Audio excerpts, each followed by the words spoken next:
what's up? I'm Atia Babcock. In this video, I'm going to be talking about maintain gait on a circle with your horse. Check it out.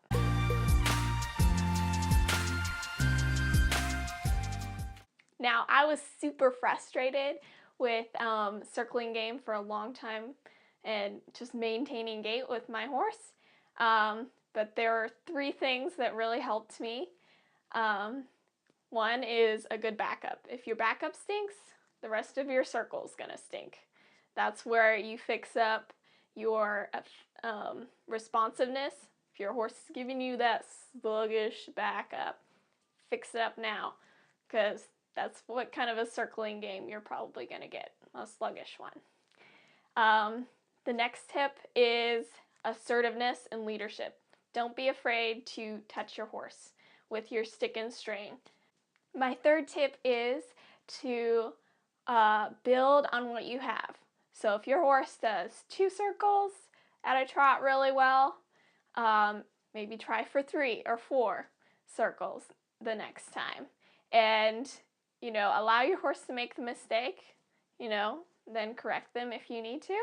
And just reward your horse. So when they do 3 circles or 1 more circle or whatever it is, maybe you have trouble just getting 1 circle, then you might want to reward your horse after they do half a lap. Just reward the slightest try.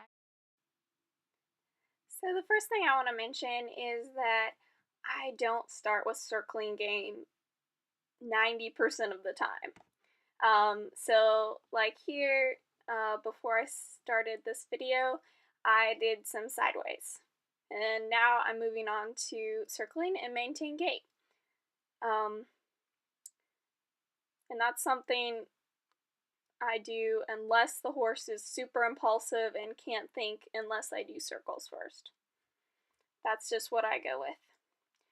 Now here I'm just doing some trotting circles to warm my horse up. These are the first circles I've done with him today, so I'm not looking for perfection. I give them a little bit of leeway right in the beginning. Like, I don't expect everything to go perfectly, It's just like if somebody just woke you out of bed, you're not quite with it either. So give them some time to warm up and adjust. So I go from relaxed to picking my energy up and asking my horse to back out. I step into my sand so he doesn't crowd me, and that shoulder moves out of the way. And you'll see he broke it again. I turn around and send him, and he took off. I really should have at least slapped the ground so that there was a consequence, but my bad. I'm human. I made a mistake. Just making a mental note of that for next time so I can improve. So now I asked him to canter, and I'm just going to see, first of all, how many laps he goes. Because I want to see what I have to work with today, because every day is different, He's pretty good at doing 6 to 10 circles usually. No problem. But today, he kind of pitters out at about 3. That was actually 2. Never mind.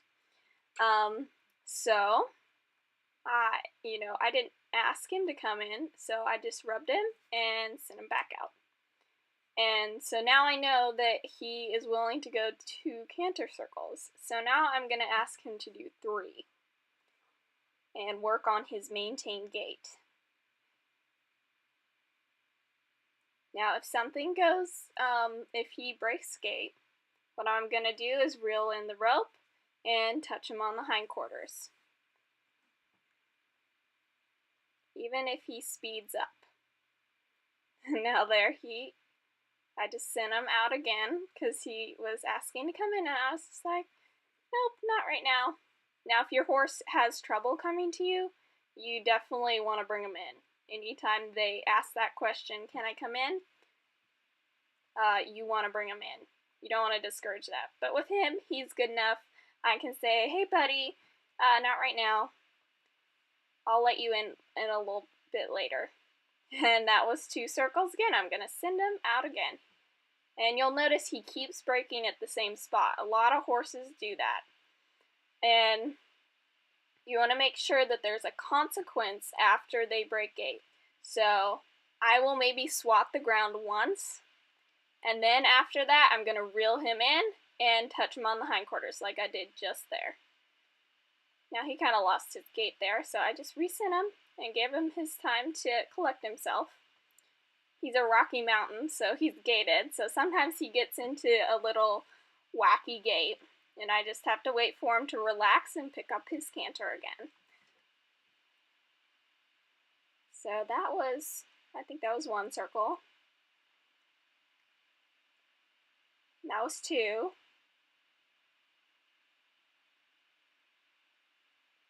And we'll see if he'll do this 3rd one. And awesome, he did it.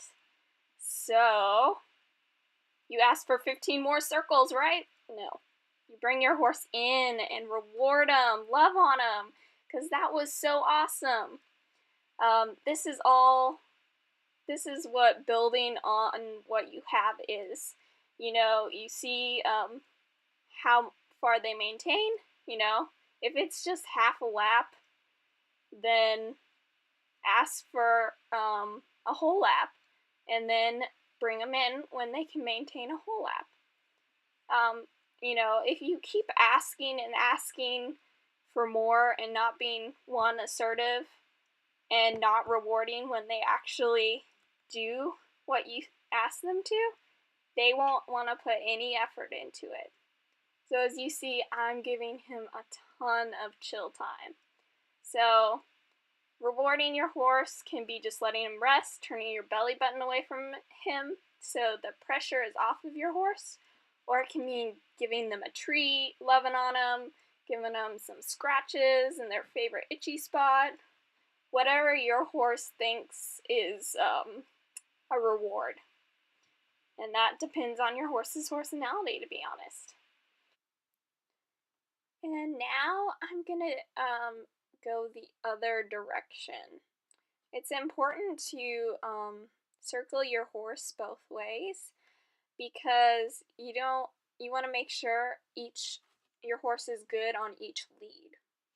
So, you know, if your horse has trouble with picking up one lead more than the other, riding on the ground is a great place to work on it. Try and do the same number of laps each way. This will really help your horse be able to pick up each lead just as well, which is what we want eventually. We want our horse to be able to pick up each lead just as well. Now you'll see there he was counter cantering, so I just reeled in the rope and till he broke gait, and then asked him to canter again, because I want him on the right lead for this, correct lead. And so that's 1 circle. Oh, and he came in, so I'm going to rub on in and then send him out. You want to reward them for coming in, but you also want them to know that they're not done yet. You don't want them just coming in like that all the time. So we'll get him cantering here, and we'll see how many laps he goes. Now, one thing with maintain gait that's not very fun is you have to count the laps. Otherwise, you'll do what I did and not count the laps and think they went forever, and it was really only 2 laps. Yeah, apparently I'm a not very patient person. But anyways, so get good at counting laps. So I was happy with him going this way. He ends up doing 4 laps, which is great. Not as good as we usually do, but that's okay. Not every day you're gonna get 6 to 10 laps in, and that's okay. Thanks for watching. I hope this helped you. Press like, subscribe, and remember, you're awesome. Thanks.